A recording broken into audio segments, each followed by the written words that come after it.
Судей, 15 глава, с 1 по 5 стихи. 15 глава, Судей, с 1 по 5 стихи. Спасибо, Денис. Это было здорово. Привел нас присутствие Божие. Через несколько дней во время жатвы пшеницы пришел Самсон повидаться с женой своей, принесший с собой козленка. И когда сказал: войду к жене своей в спальню, отец ее не дал ему войти. И сказал отец ее: я подумал, что ты возненавидел ее, и я отдал ее другу твоему. Вот меньшая сестра красивее ее, пусть она будет тебе вместо нее.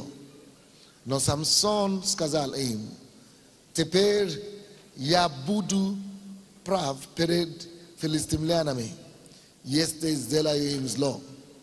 И пошел Самсон и поймал 300 лисиц, и взял факелы, и связал хвост с хвостом, и привязал по факелу между двумя хвостами, и зажег факелы, и пустил их на жатву филистимскую, и выжег, и копны, и нежатый хлеб, и виноградные сады, и масличные. Я хочу, чтобы группа порядка сейчас выходила и пригласили всех, кто смотрит выставку, которые находятся на втором этаже, те, которые на первом этаже, чтобы все заходили. Это заключительная проповедь. Те, которые на улице, чтобы все заходили сюда, закрылись на время свое дело, и все заходили и присели сегодня. Это еще одно слово, которое я не думал проповедовать на этой конференции, но когда я его делил, Бог дал нам на апостольском молитве, которая была до этого. Я просто понял, что Бог меня вынуждает его опять рассказать нам. И я думал, что это будет благословение для всех нас. Итак, я проповедую сегодня на теме, сложная тема. Если пастор из Хмельницкого здесь, как его, Костя, или нету его? Ростик, да? Нету Ростика. Окей, уехал, наверное.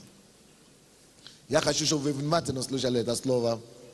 Постараюсь вместиться за 30 минут, чтобы мы могли делать много других вещей, что мы должны делать сегодня до 10. Хочу проповедовать сегодня на теме. Я даже не знаю, как это будет звучать по-русски. Зажги лисиц огнем.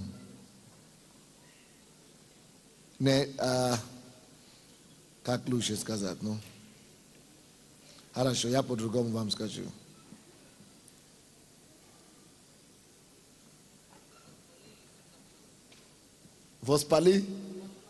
Подпали лисиц, да, просто воспали лисиц.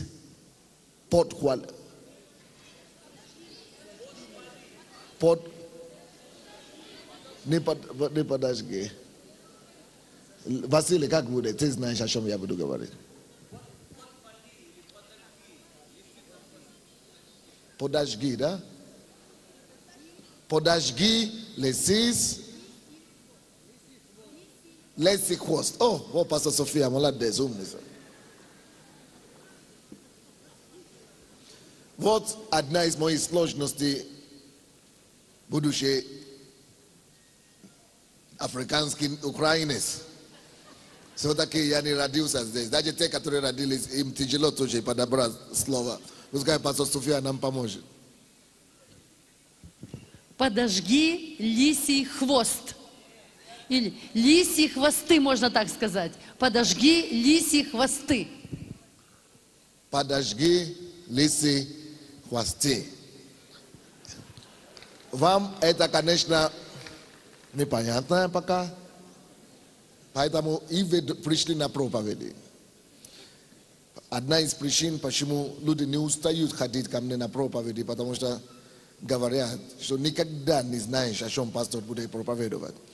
Если ты знаешь, что ты уже слышал миллион его проповедей, каждый раз удивляешься. Итак, когда Бог говорит, время пришло для пробуждения, никто, простите мой голос, у меня уже голос ушел, но постараюсь. Когда Бог назначает время для пробуждения в любом народе, на любой стране и в любой нации, никто не может это дело остановить. Братья и сестры, время наступает и наступило уже в Украине, когда Господь уже предназначил это время быть времени пробуждения жатвы. Вы знаете, не важно, насколько тяжел город, не важно, насколько тяжелая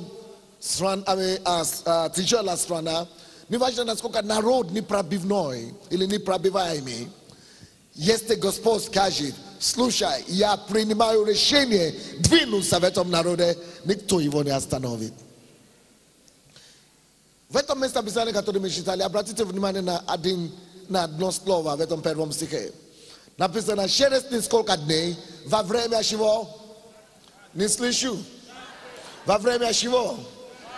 Во время жатвы, пшениц. Но, конечно же, все, что было в Ветхом Завете, это всего лишь образ грядущего.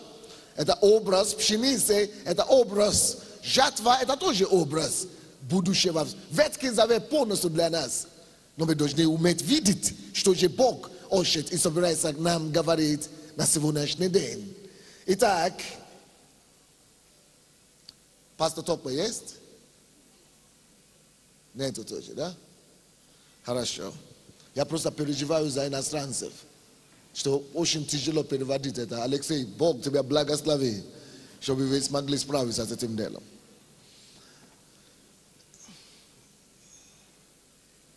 Когда пришло время для жатвы, почему-то именно во время жатвы пришел Самсон к своей законной жене. Хочет войти в свою жену. Но как это не парадоксально, папа жены не разрешает мужу законному войти к жене, потому что он поступил невероломно, несправедливо с ним. Он отдал его жену другому человеку, он виноват. И, конечно, Самсон, он не такой простой человек. Он решил отомстить это дело. И что он сделал? Бог ему дал мудрость и стратегию. Очень простую. Вы знаете, я проповедую 30 минут, поэтому я только сжатый. Суд. Какая же стратегия это была? Он, может быть, у него была, я не знаю, я не думаю, что он выращивал лисиц, но каким-то образом, короче, он поймал лисиц, 300 лисиц поймал. И что он с ними сделал, и что он хотел с ними делать. Это интересно, если ты решил отомстить своему врагу и всему народу филистимскому, причем тут лисиц. Но это была Божья мудрость. И к чему я говорю? Если Бог принял решение вмешаться в ситуацию любой страны, от Беларуси, России, любой страны, он найдет абсолютно нестандартные решения и нестандартные ходы. Или вы думаете, что пастор Санди это стандартный ход для Украины? Нестандартный. Бог всегда придумывает какие-то вещи такие, которые никто бы не предугадал, никто бы не ожидал. То есть, этот человек, Самсон, решил поймать лисиц. И поймал их. Что он хотел делать? Помните, он пришел, именно это время было время, когда Бог уже назначил, что должна быть урожай или жатвы. Он пришел во время жатвы. И его цель была в том, чтобы наказать всего народа, поджегший vezi Paul, ili se pale ikni urajaya, ili ikni no pshenic, pala ikni. I schon решил делать, он подожег лисиц хвост и просто высвободил их на поле жатвы, на поле пшениц, на поле урожая. И это было конец битвы. Не надо никого убить, и не надо даже поднять руку, чтобы стрелять или кого-то бить. Это было очень быстро и очень эффективно. На какие там мы видим преимущества? Представьте себе этот зал как жатва, поле жатвы. И эти лисы всего лишь, что им надо было делать? Всего лишь бежать. А что их толкает, чтобы бежать? Огонь горит. И потому что огонь горит, они бегут. Потому что они думают, что, короче, бежат, и благодаря их бегам, это весь поле заражается огнем, и таким образом за какие-то считанные минуты или считанное время весь урожай был собран, поджегший. Подожгли весь урожай не только одного человека, но все урожай страны вообще. Какое же это отношение имеет эта история к нам сегодня? Очень прямое. Во-первых, есть у нас законы права, как пастор Алексей любит говорить и проповедовал нам на эту неделю, что мы имеем законные права на некоторые вещи, как граждане царства. Некоторые, одно из них это политику. Некоторые из них это, другое из них это экономику. Если мы рождены от Бога, если Он царь царей, Бог богов, если Он Бог, который Он говорит, что Господня земля, который говорит, Господня земля, моя земля и вся внутренность, все то, что наполняет ее. Если Господь говорит, мое серебро и золото, Он говорит, я хозяин всего, а вы мои дети. Значит, у нас должно быть хотя бы право на некоторые вещи в этой жизни. Правда ли или нет? Точно так же, параллель прямой, как у Самсона было законное право на свою собственную жену. Но нашелся человек, который решил преградить, препятствовать, остановить. Он говорит, ты не будешь пользоваться твоим имением. Но с какой стати? Ты что, с ума сошел? Точно так же сегодня бесы, демоны, власти демонические, мироправители тьмы века сего, нашествия и властей, нечистые силы, которые контролируют территории, территориальные духи, контролируют страны, целыми странами. Now, чья это страна? Мы украинцы, значит, это наша земля, не земля сатаны, не земля бесов, нашествия, это наша, мы украинцы, это наша земля. Значит, мы имеем полное и законное право на господствование в этой земле. Now, это наше правительство. То нами должен править. Не теми, кого дьявол ставит, но тем, которые мы сами как народ хотим. Мы народ. Это наша земля. Мы имеем определенные права. Даже потому, что по физическим законам, что мы граждане. Но больше того, представьте себе, какое же теперь мы имеем право, будучи детьми Бога живого. Мы имеем право вообще на все. Однако, Бог распределяет удели своим детям. Поэтому я не могу говорить, весь мир сейчас я завоюю, потому что я пастор в Киеве. Нет, он разделяет нам. Допустим, когда разделялась земля обетованная в Иисус Навине, написано, что была разделена каждому семейству, каждому израильтяну получить свою землю. Так что все христиане имеют территорию, на которой они имеют право востребовать. И на которые они имеют право претендовать. Как мы можем знать эти территории? Наши удели. Это то, что мы называем по-христиански призвание. Мы поэтому получаем определенное призвание от Господа. Допустим, Самсон не может просто вот так претендовать на все жен сразу. Но у него была его жена.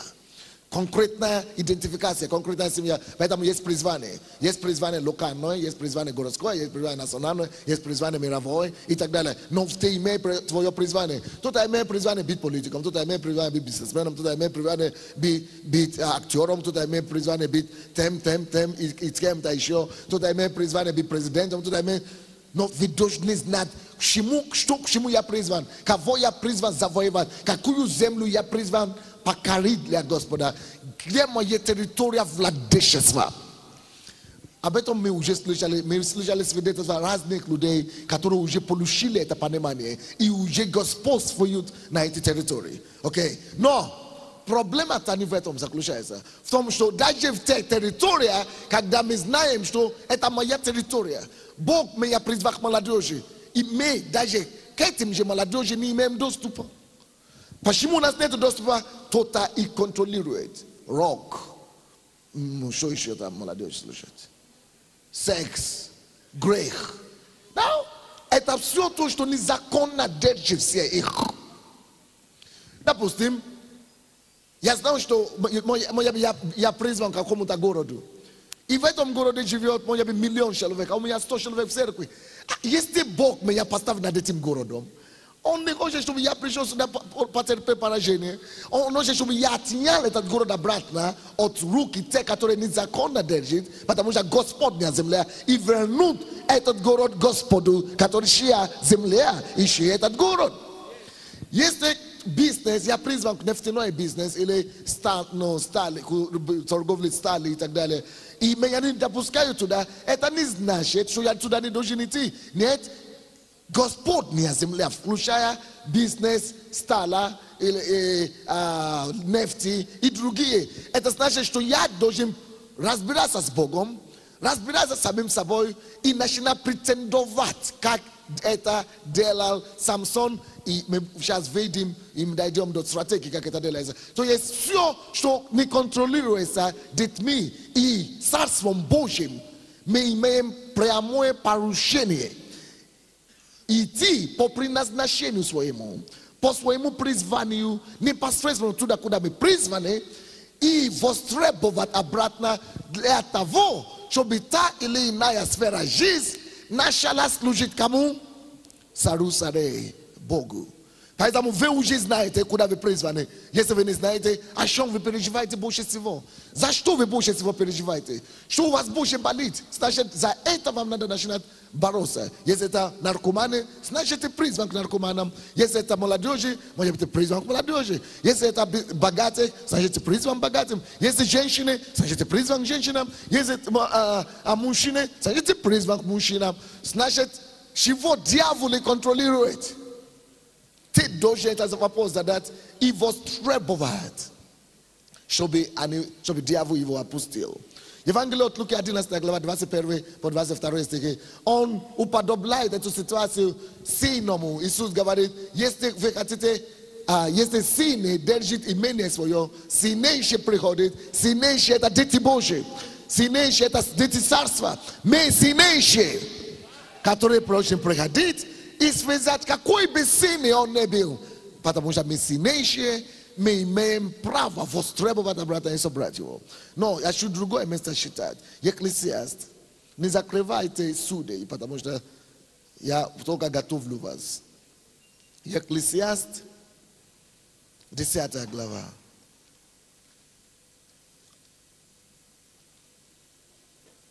Екклесиаст, 10 глава, 5 по 7 стихи. Эта ситуация здесь очень похожа на наши с вами ситуации церкви сегодня. Зачем этой церкви? Чтобы поменять это положение. Зачем эта конференция? Чтобы поменять это положение. С 5 по 7 стихи, Екклесиаст 10 глава. Есть зло. Скажите зло. Скажите еще раз громче зло.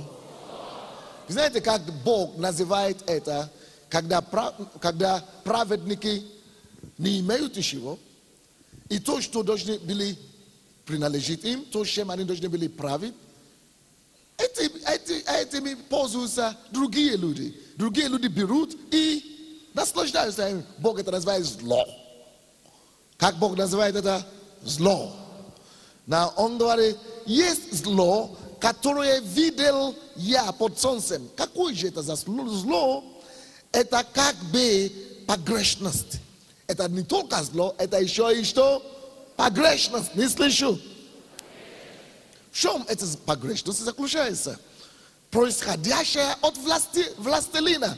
Поймите, Бог видит нас как властелин. Потому что некоторые люди думают, что слово властелин это демоны обозначает. Или люди мира сего. Нет. Это мы, настоящие властелины. Это нам, он говорит, что вам даю силу и власть наступать на змей, на скорпионов. Это нам, он говорит, что вся власть на небе и на земле, это мы власть имеющие. Что такое властелин обозначает власть имеющий. Это от нас, это зло исходит. 6 стих. Невежество поставляется на большой высоте, а богатые сидят низко, мы богатые духом. Мы богатые Богом. А невежные люди мира сего, которые даже не знают, что есть спасение, они высоко стоят. 7 стих. Видел я, посмотрите, суд этого беззакония, зла. 7 стиха. Видел я рабов на конях, а князей, ходящие подобно рабам пешком. Представьте себе, есть лошадь, кони, сам Азай кони, миллионер. Идет пешком и держит кон, и держит лошадь, а его раб, его домохозяин, ну, вообще рабы, его слуги, сидят на конях, а он ходит пешком. Где вы видели такое? Это издевательство. Братья и сестры, это мы должны ездить на конях мира сего. Бог сотворил все для себя, чтобы мы это возвысили и прославили и служили Ему этим. Бог говорит, что это мы власть имеющие, это мы властелины. И Он говорит, что от нас исходит это зло. В том, что мы позволяем невежных людей, люди мира сего, захватить и брать контроль над теми вещами, которые Он изначально призвал нас отобрать и вернуть Ему, чтобы это служило Ему и прославило Его. Вы не поняли меня? Допустим, в вашем городе власть все принадлежит мафии, коррупционерам или как там, коррупционерам и так далее. А вы верующие, но мы здесь еле-еле выживаем, и Бог плачет. И говорит, вы совершаете зло. В чем заключается это зло? Вы не дреретесь. Правильно говорю? Вы не воюете. Вы сложили оружие. Вы сложили руки. Вы перестали бороться. Он говорит, злодеи вы все. Вы не боретесь за власть политическую. Вы не боретесь за власть экономическую. Вы не боретесь за власть финансовую. Вы творите и совершаете зло. И вы грешите. Почему? Потому что Господня что? Не слышу. Господня земля. Ему там нельзя, потому что нет перевозчика. Или у него есть.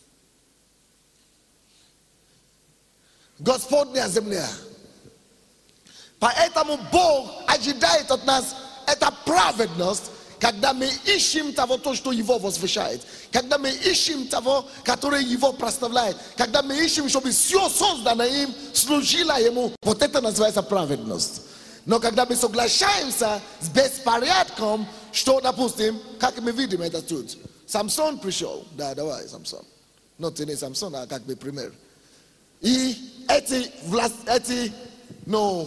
люди мира сего, да? Невежные эти. Допустим, это в образ, мы видим этого в образе кого? Тестя этого Самсона. Самсон пришел собрать то, что ему принадлежит, потому что Господня земля и все, что принадлежит. А тест говорит, ты что, чтобы я тебя не видел. Иди отсюда, у меня армия, у меня власть, у меня деньги. Я тебя уничтожу вообще. Ты видишь, цели народ за меня, а ты один. Тут ты такой. A on говорит, ну ладно, все, я никто, ушел. Нет, но образ и учение, которое Господь хочет преподнести нам в этом месте, это то, что мы никогда не должны соглашаться с беззаконием. Это есть беззаконие. Тест отгнал его. Он говорит, хорошо. И он пошел, не смирился, но пошел подкрепить себя, усилить себя. И то, что вы делаете сегодня на этой неделе, мы усиливаем себя. Он пошел готовить стратегии. Он пошел приобретать мудрость. И он приобрел мудрость. Он получил стратегии и тактики от Бога. Это абсолютно странные тактики. Но небо всегда говорит. И когда небо говорит и высвобождает стратегии и тактики, оно всегда срабатывает.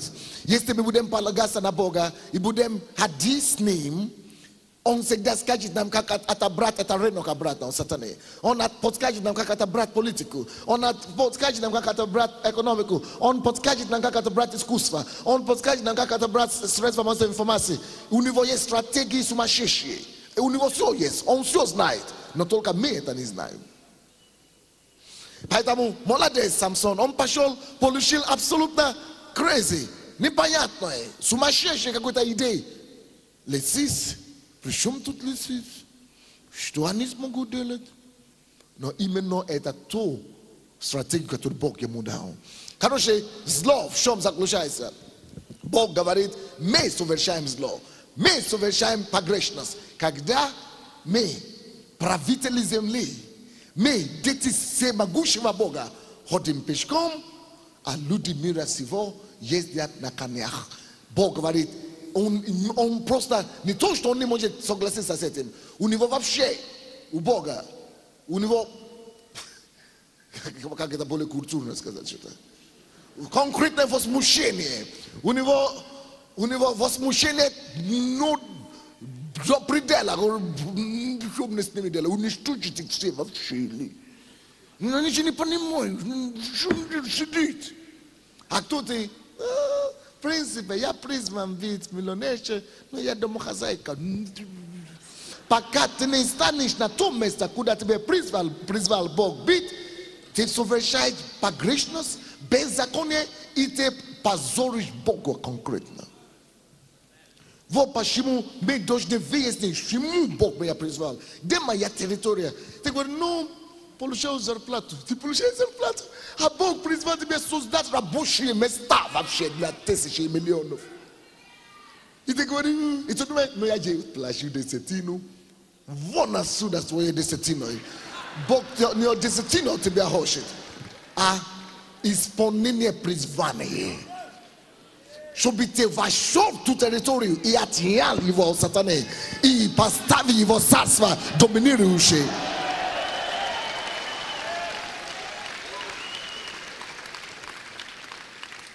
Он говорит, я видел зло. А вы думаете, кто пишет? Не Соломон, Бог вкладывал эти слова в его уста. Бог видит зло, которое ты совершаешь. А мы ходим и говорим, я же не блужу, у меня нет любовниц, ну та, кто грешник, ну женщина есть, я не курю, я не пью, а Бог ванает все это ему. Что толку? Что толку? Когда те территории, земли, куски, и которые ты должен бы не вернуть, чужие люди, тоже такие же вонящие, пришли и господствуют там. А те, которые должны быть от меня, я вошел вообще в тебе жить. Я принес вообще мое царство внутри тебя. Я вообще, моя сила, вся сила на небе, на земле, я поместил в тебе, чтобы ты пошел это отнял для меня. А ты это самое. Сказки рассказывай. На то и существует призвание. Отнять оттуда господство зла, беззаконие, принести господство Отца нашего и Бога. И утверждать его. Я счастлив. Вы знаете почему? Бог меня послал в Украину. И я утверждаю его царство. Я разрушал дела тьмы, дела дьявола непосредственно. Вы должны войти в свое поле. Он говорит, если вы видите, что вы к этому призваны, и не идете туда, говорит, я вас вижу зло. Я вижу зло. Если вы знаете, что это вы к этому призваны, и вы говорите, не, я не смогу, как он. Если бы он отвернулся, говорит, меня не разрешают, мне не дают. И ушел бы, Бог бы говорит, но ты грешник. Больше грех, и больше греха, чем блуд его, который он совершил, был бы непослушание Божьему призванию. И не осуществить то, к чему Бог вообще родил на земле. Бог с каждого из нас родил и создал на земле для определенной какой-то задачи. У каждого с неба был ты пакован, ты опакован с неба для земли, для специфической задачи. Ты есть такой, как ты есть, потому что ты должен выполнить вот эту задачу. Поэтому ты и есть такой, как ты есть. Поэтому пока ты не войдешь в это и поставить в главенство и господство Бога над этим, Бог не рад.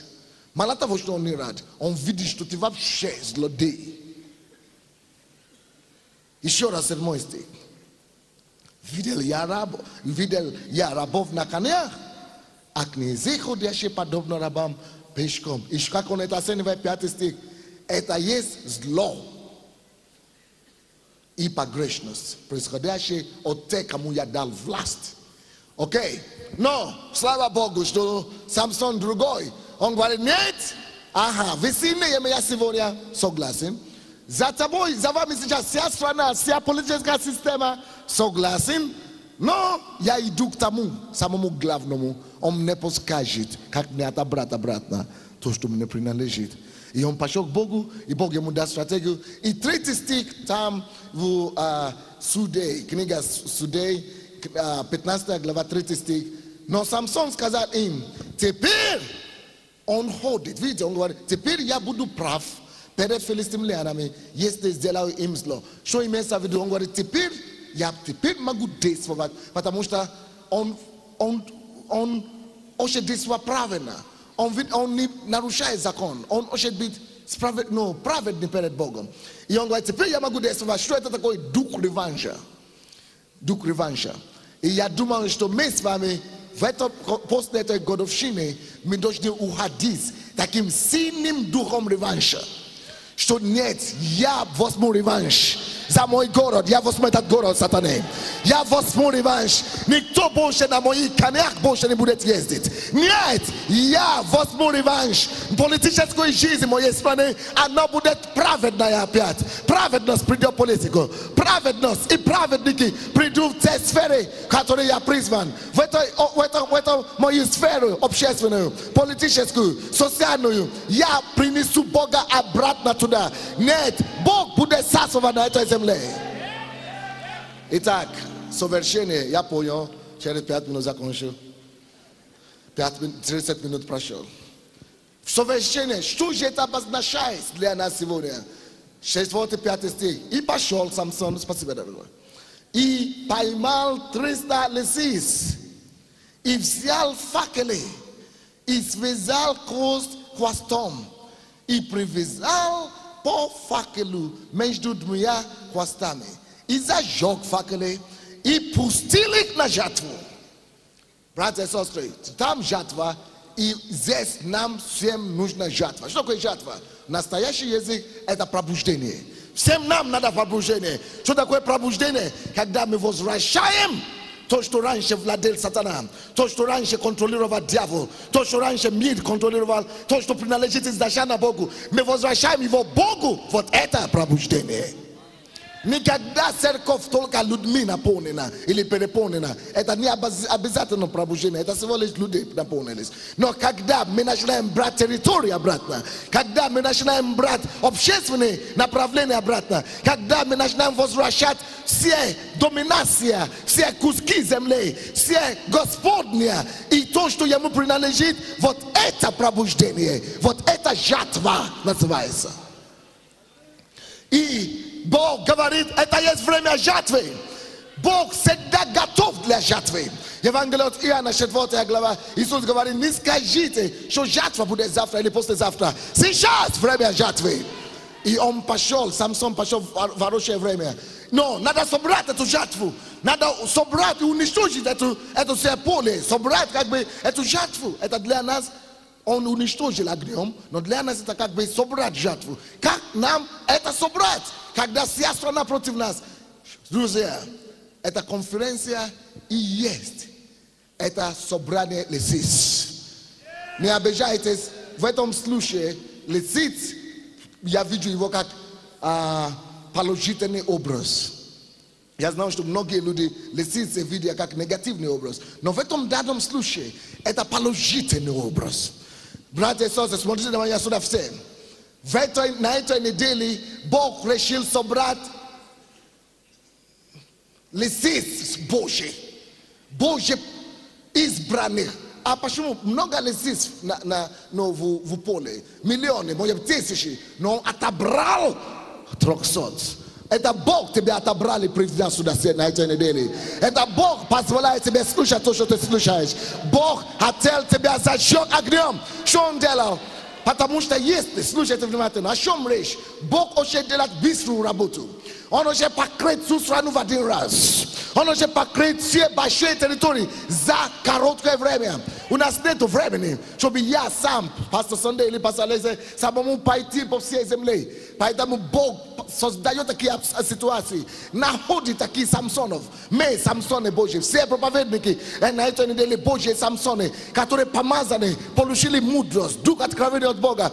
И мы собрали вас, Бог вас собрал. И мы имеем факел, факел Духа Святого. Аллилуйя. Мы имеем факел, факел Слова Божьего. Аллилуйя. Мы имеем факел, факел помазания Духа Святого. Мы имеем факел, факел Духа откровения. И это факелью мы зажигаем всех вас. Это факелью мы собрали, Бог вас собрал, и вы поджиганы. Огонь Божий ставится под вами. Огонь Божий между вашими ногами. Почему именно между ногами? Потому что хвост, он должен быть между ногами. Чтобы ты не стоял на месте. Чтобы ты не сидел на месте. Как Галушка Татьяна сказала, что никто не имеет призвания сидеть на месте. Никто не имеет призвания сидеть в церкви. Но идти и отобрать, идти на жатву. И что он сделал? Он поджигал их, поставил огонь между их ногами и отправил их на жатву. А он стоял на месте.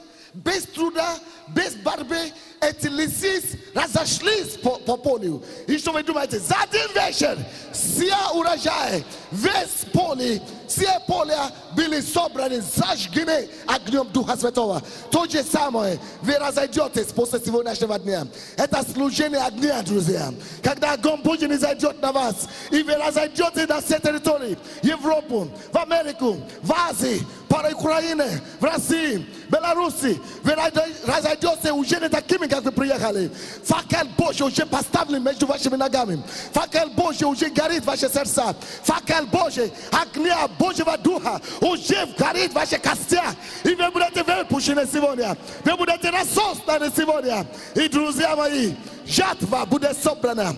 И вы зажгетесь огромным огнем в вашем городе, во всех сферах жизни, политика, в социальных сферах, финансах. Огонь Божий уже в ваших костях. Вам надо только идти, и огонь будет гореть. Вам надо только двигаться, и движение Божье начнется. Потому что это место, где горит огонь. Иисус сказал, Евангелие от Луки, 12 глава, 49 стих. Он говорит, вот огонь я пришел не зверь на землю. И как желал бы, чтобы он возгорелся. Бог нашел стратегию, чтобы он разошелся этот огонь, чтобы возгорелся этот огонь. Он отобрал всех вас из ключевых мест. Поставил огонь слова у вас. Дал вам огонь духа на этом месте. Всего лишь 3 дня. Но когда вы все вернетесь, столько будет уже собрано урожай, что нам придется только удивляться и плакать от славы Божьей, как я плакал сегодня, когда я слышал Михайлика. Потому что я даже не знаю, где Индия находится, а он уже там собирает урожай огромный. Я даже не знаю, где все города Украины, а Глеб и его команда уже зашли. Глеб, получается, его команда, это всего лишь одна лисица. Уже вся молодежь, политика, весь страна гремит. Посмотрите, сколько лестниц больше на этом месте. Михаил, это всего лишь одна лестница. Василий, это всего лишь одна лестница. Что же тогда, когда Мессия этим огнем, факелом Бога уже пожиганы сегодня? И мы собираемся ездить, и мы ехать, разъезжаемся. Но движение, тайна успеха в том, чтобы они бежали, чтобы они шли, чтобы они начали что-то делать. Как только что вы сделаете один шаг, Бог сделает 10 шаг в вашу встречу. Потому что это Он заинтересован. Это Он говорит, Господь на земле и все, кто наполняешь ее. Это Он послал вас. Это Он сказал, я даю вам силу и власть наступать на змей, на скорпионов. Это Он сказал, что идите, верните мне землю. Это Он говорит, что вот я завещаю вам царство, как Отец мой завещал мне царство. Hello, дело времени. Остается нисколько часов, чтобы мы разошли отсюда. Но мы расходимся с большой скоростью. Мы приносим огромный урожай. И огнем Духа Святого мы покрываем все территории, откуда Бог нас призвал. Встаньте, пожалуйста, на ноги. Начни молиться. Призови это огонь твоей костя. Что, Господь, я буду бежать. Я буду идти. Пусть огонь твоего Духа горит. Мы пошли. Где оно? Аллилуйя, молись сегодня. Молись сегодня.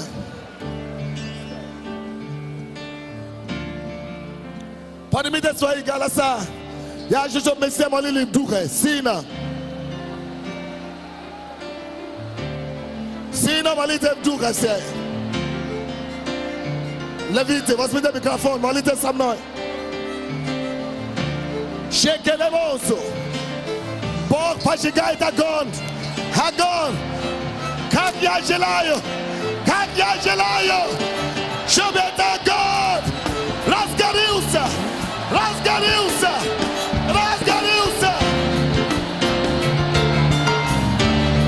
Лесись, Боже, лесись.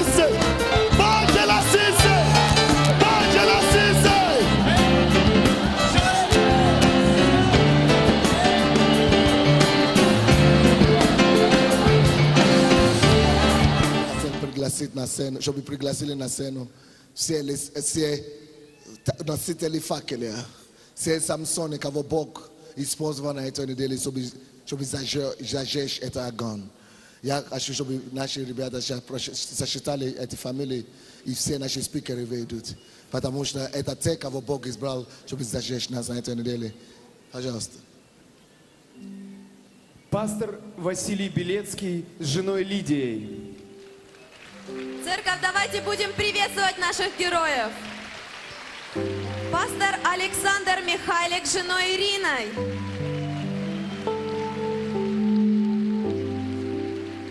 Пастор Алексей Ледяев.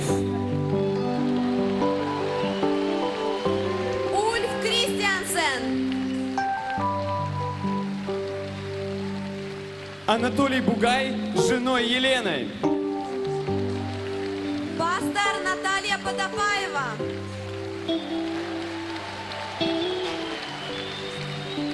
Глеб Спиваков. Татьяна Галушка. Церковь, давайте будем приветствовать наших героев.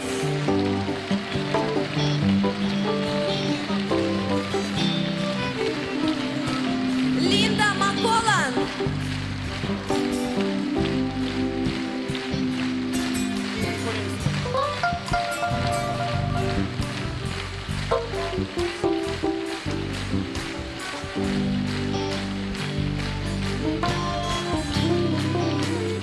Вот.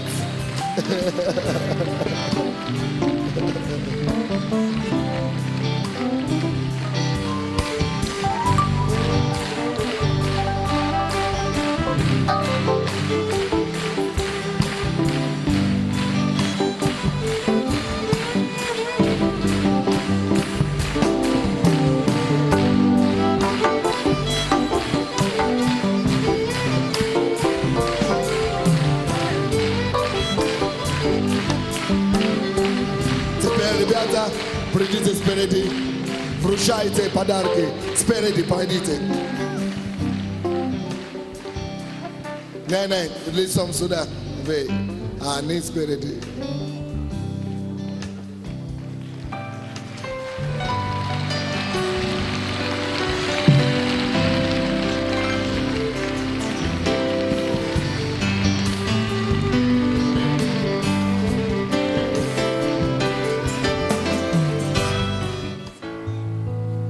Итак, сейчас звучит гимн посольства Божьего. Мы просим всех встать. Встаньте, пожалуйста, перед Богом. Лесіться, Божий. Я посол Бога живого, я посол Божого царства на землі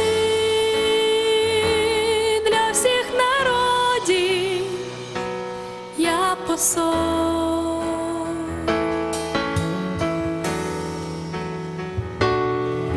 Посольство Бога живого, Хор, група порядка, поднимитесь. посольство Подойдите вперед. Божого царства Наши звезды, кто пел там, поднимитесь на сцену.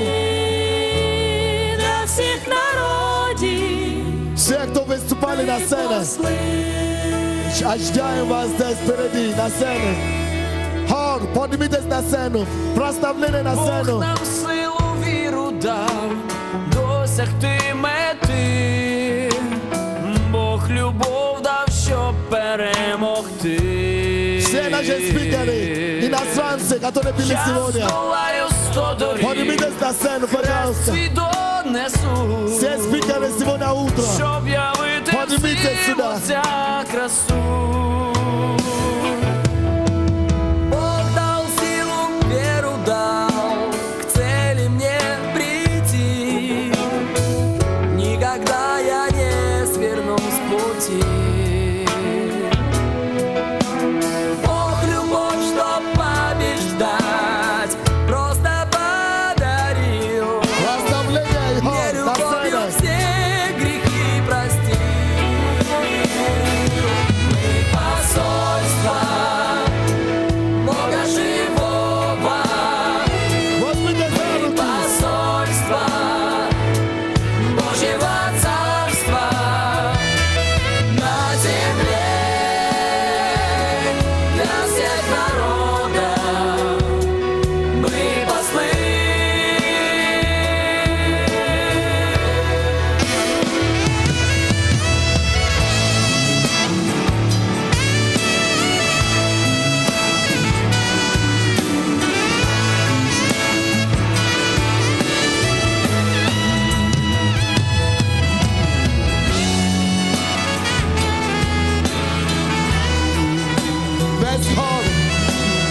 Весь хор на сцене. Спикеры с утра на сцене. Спикеры с утра на сцене. Иван Иванович на сцене.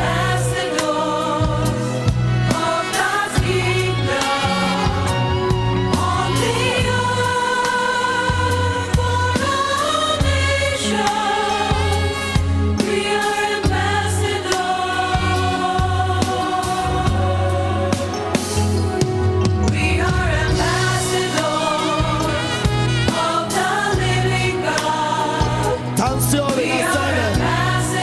Хор, танцоры, that's it.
теперь мы продолжаем, начинаем праздничную программу нашу.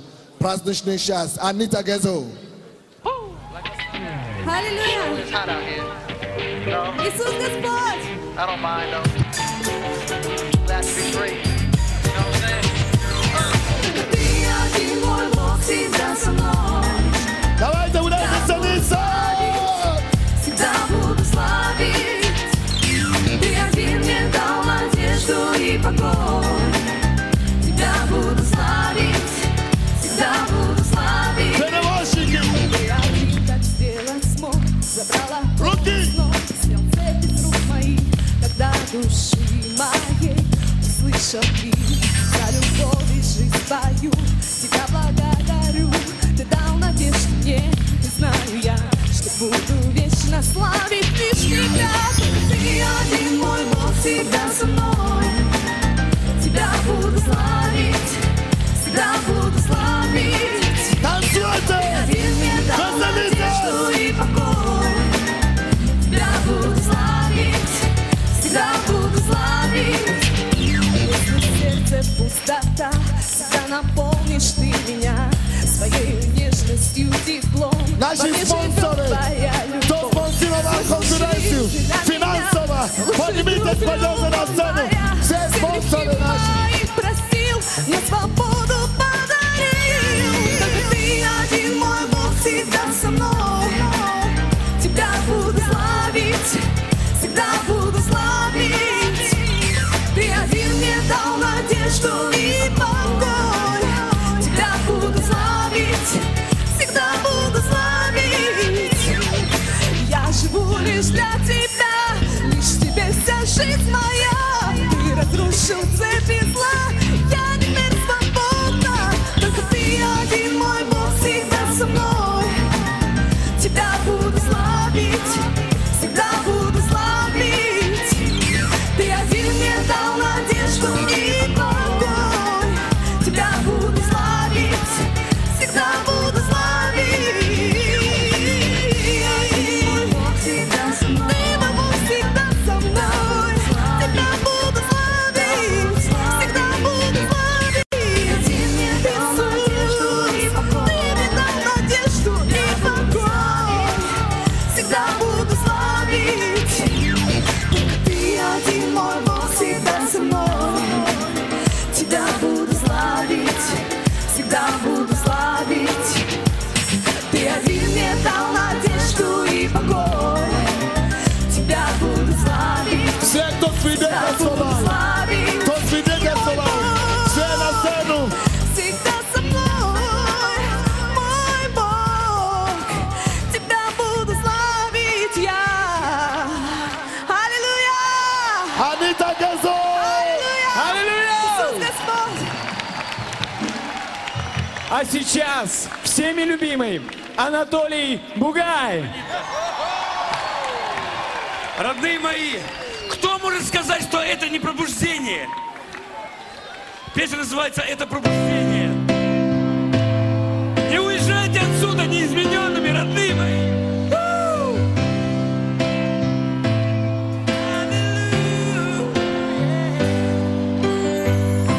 Если ты себя сегодня не узнаешь, сигареты бросил и спиртное не пьешь, если твоя жизнь тебя волнует всерьез, если твое сердце наполняет Христос, это пробуждение.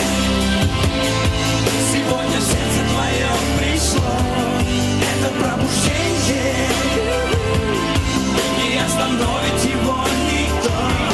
Это пробуждение, оно пришло тебе прямо с небес. Это пробуждение, сегодня ты для Бога воскрес. И если отказался ты по-старому жить, если ты уже не хочешь больше грешить, если ты намерен с Иисусом дружить, если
Иисус пролил за всех людей свою кровь.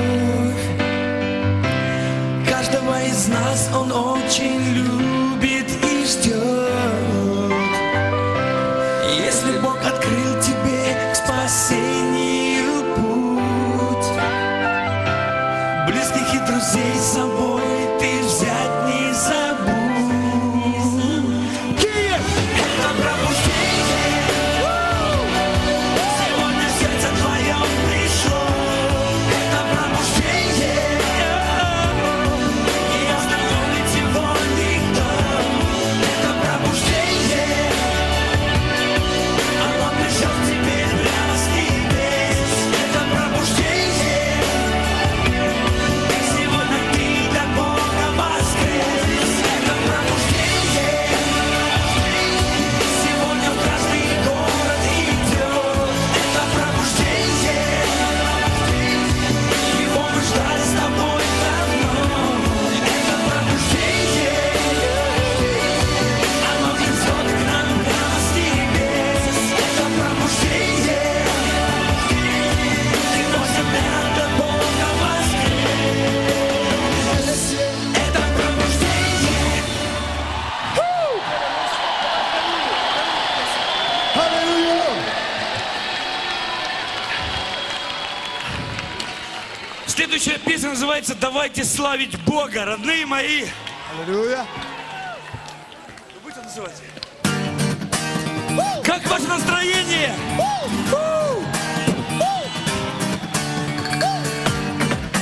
А запоминайте слова и будем петь вместе.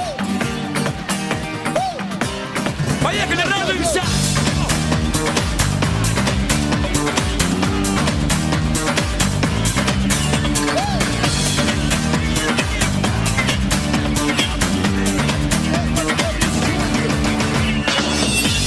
Есть на планете счастливый народ, праведно с Богом в победе живет. В хаосе жизни он Господу песни поет. Этим народом являемся мы, бывшие узники мрака и тьмы, Божьими стали навеки детьми. Давайте славить Бога, давайте славить Бога, но только будем славить так, что слышала вся земля. Для тех, кто славит Бога, на небо есть дорога, аллилуйя, и по дороге в небеса можем двигаться ты и я.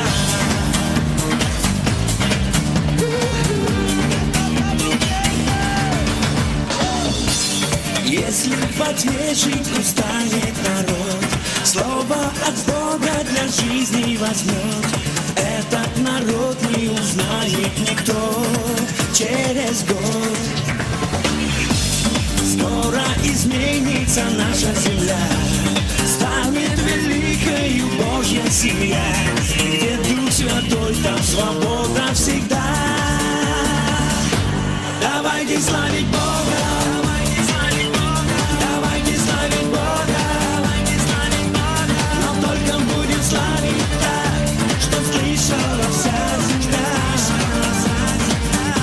Для тех, кто славит Бога, на небо есть дорога, и по дороге в небеса можем двигаться ты и я. Поем вместе!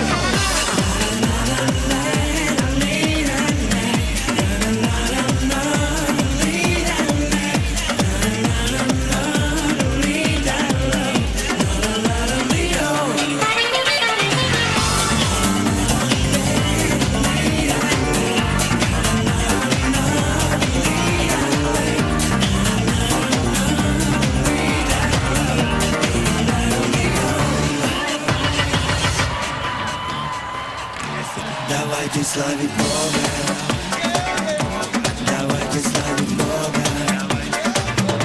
но только будем славить так, чтоб слышала вся земля. Для тех, кто славит Бога, на небо есть дорога,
оставайся.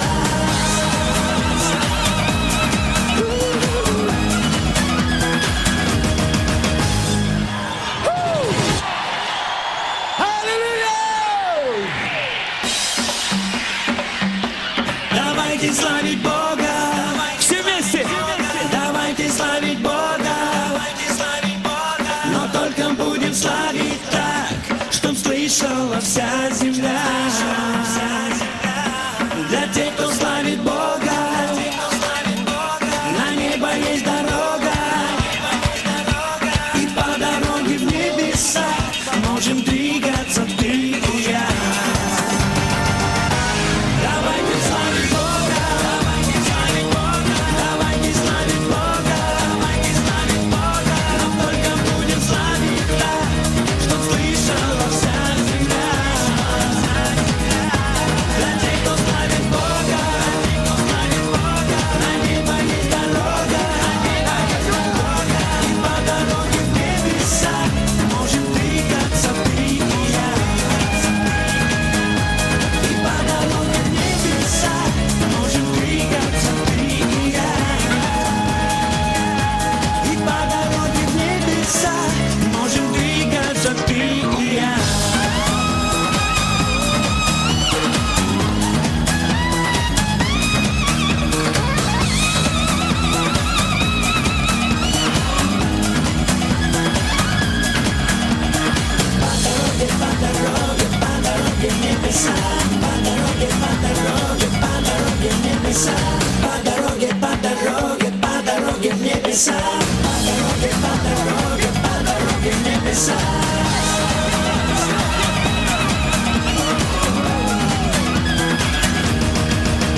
Армия Христа в Киеве.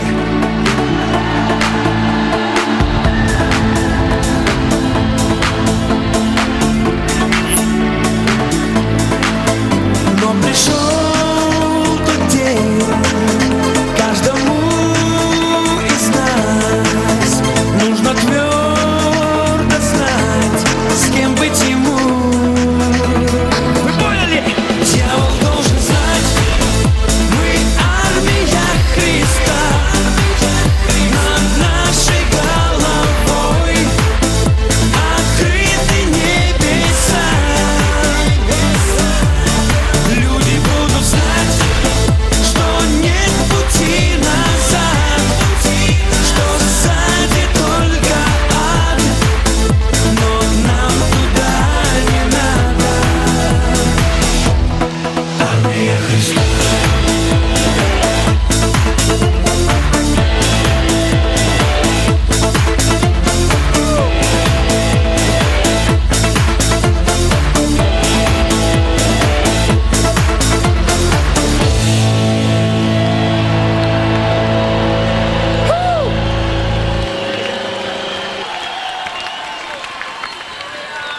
Спасибо, родные. Аллилуйя. Родные мои, что же здесь будет Евровидение делать? Неужели такое повторится, такая радость такая, а?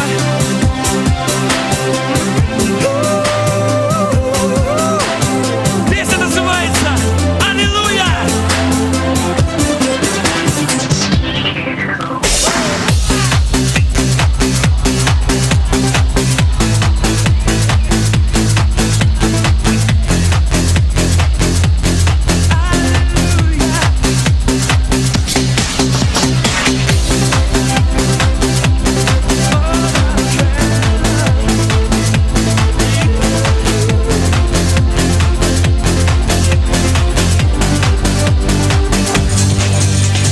Я вчера не знал, что такое спасенье. Я вчера не знал, что такое прощение. Жизнь моя прежняя вела меня к смерти. Жил я во тьме, а ведь думал во свете.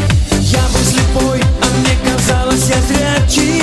Мне надоело жить жизнью собачьей. Но я тогда не знал, что Господь меня любит, что все мои грехи Он простит и забудет. Хоп, эй, аллилуйя, славьте Бога, Он живой. Хоп, эй, аллилуйя, радуйся, танцуй и пой. Хоп, эй, аллилуйя, всех людей благословляй. Хоп, эй, аллилуйя, Иисуса прославляй. Хоп, эй, аллилуйя, славьте Бога, Он живой. Хоп, эй, аллилуйя, радуйся, танцуй и пой. Хоп, эй, аллилуйя, всех людей благословляй. Хоп, эй, аллилуйя, Иисуса прославляй.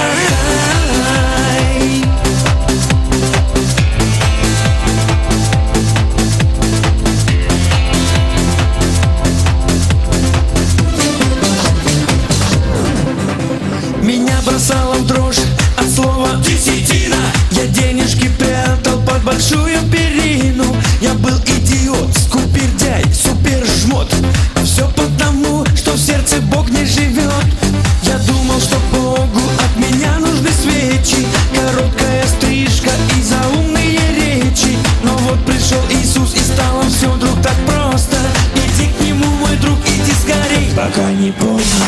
Хоп, эй, аллилуйя, славьте Бога, Он живой. Хоп, эй, аллилуйя, радуйся, танцуй и пой. Хоп, эй, аллилуйя, всех людей благословляй. Хоп, эй, аллилуйя, Иисуса прославляй. Хоп, эй, аллилуйя, славьте Бога, Он живой. Хоп, эй, аллилуйя, радуйся, танцуй и пой. Хоп, эй, аллилуйя, всех людей благословляй. Хоп, эй, аллилуйя, Иисуса прославляй.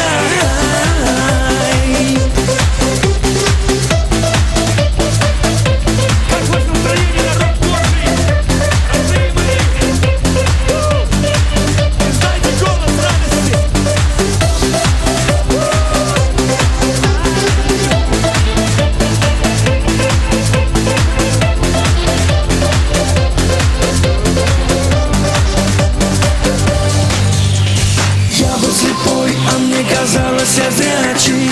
Мне надоело жить жизнью собачьей. Но я тогда не знал, что Господь меня любит, что все мои грехи Он простит и забудет. О, эй, аллилуйя, славьте Бога, Он живой. О, эй, аллилуйя, радуйся, танцуй и пой. О, эй, аллилуйя, всех людей благословляй. О, эй, аллилуйя, Иисуса прославляй. О, эй, аллилуйя, славьте Бога, Он живой. О, эй, аллилуйя, радуйся, танцуй и пой. О, эй, аллилуйя, всех людей благословляй. О, эй, аллилуйя, Иисуса прославляй.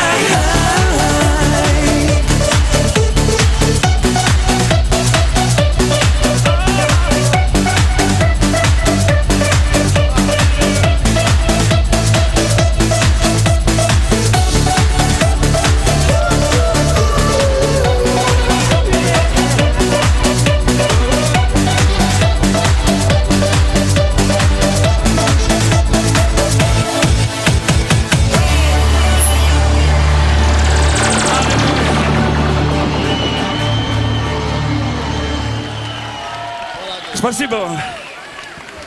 Скажите, Анатолий, молодец! Разве это не здорово, что мы с вами во Христе Иисусе? Что Он любит всех детей? Да, возьмите за руки все, пожалуйста. Возьмите все за руки. Все за руки. Где принцесса? Принцесса. Все за руки. Братья и сестры, Библия говорит, если кто примет кого-то из вас, посланного мною, тот принимает меня. А если кто примет меня, тот принимает Отца моего Небесного, да? Братья и сестры, вы, которые служили, пахали как Боже мой на этой неделе, вы взяли отпуск за свой счет, вы взяли отгулку, вы взяли выходной из школы, из работы. Вы все служители, которые приехали к нам. Вы знаете, вы приняли меня, вы приняли нас как церковь, вы приняли нас как служители Христа. Значит, вы приняли Христа. Вы, которые приняли наше приглашение, приехали из других городов, вы тоже приняли Христа. Вы приняли Его посланника, вы приняли Бога. Поэтому хочу сказать всем спасибо большое. Это большой праздник. Это потрясающий праздник. Может быть, где-то это еще есть на свете, но я еще там не был. Поэтому давайте помолимся, принцесса. Бог небес и земли, мы под Тобой ходим, мы на Тебе полагаемся, мы от Тебя зависимы. Спасибо за праздничную жизнь, которую Ты дал нам. За жизнь праздника. Спасибо за огонь и факел, который Ты вручил нам. Спасибо за дух лисицы, который мы понесем вокруг и до конца мира. Дух Божий, распусти нам с Твоим миром и с Твоим огнем Духа Святого. И так как эти лисицы собрали урожай, так дай нам покорить наши земли. И дай нам собрать урожай для Тебя во имя Иисуса Христа. Наш праздник не заканчивается. Он только что начал. Он начинается с Тобой, Иисус. Мы Тебя обнимаем. Мы Тебя благодарим и Тебя ценим, Господь. Мы выходим сегодня с Тобою. Мы выходим сегодня с Твоим огнем. Выходим Твоим Духом Святым. И Ты будешь творить невероятные чудеса через нас. Будь прославлен, Отец. Тебе слава и хвала. И весь народ Божий скажет. Воскликните Господу глазом радости. До следующего года праздников! Салюты ждут нас! Музыка! Салюты! Мы все выходим на салюты! Играйте кассету какой-нибудь! Аллилуйя! С праздником!